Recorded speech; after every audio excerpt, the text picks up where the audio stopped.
name is Emma Chen. I'm 11 years old, and tonight I'm playing a song that's been silent for 83 years. My grandfather James was 19 when the bombs fell on Pearl Harbor. He wasn't there that day. He was in San Francisco, working at his father's restaurant, listening to the radio when the world changed. 3 days later, he enlisted.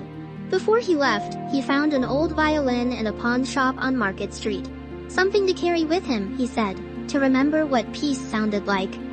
He wrote a melody in his barracks that December. He called it December Morning. Not the 7th, just morning, as if he wanted to remember what the day felt like before the news came.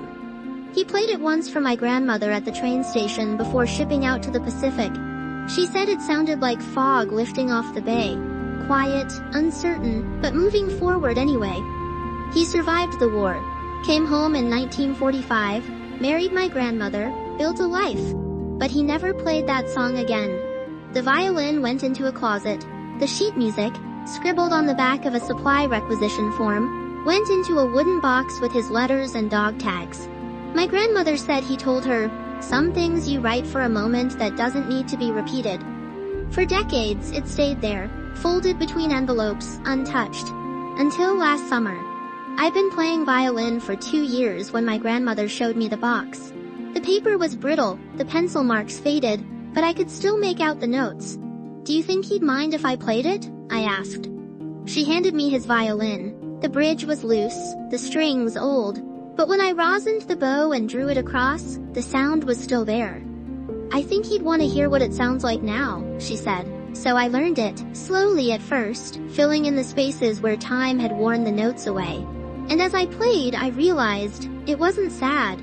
It was hopeful. Like someone trying to hold on to something beautiful before everything changed. My grandfather passed away before I was born. I never got to meet him. But my grandmother says I have his eyes, and that I hum when I concentrate, just like he did. Now, when I play his song, I feel like I know him. Not as a soldier, not as a boy saying goodbye, but as someone who believed that even in the darkest moments, there was still something worth creating.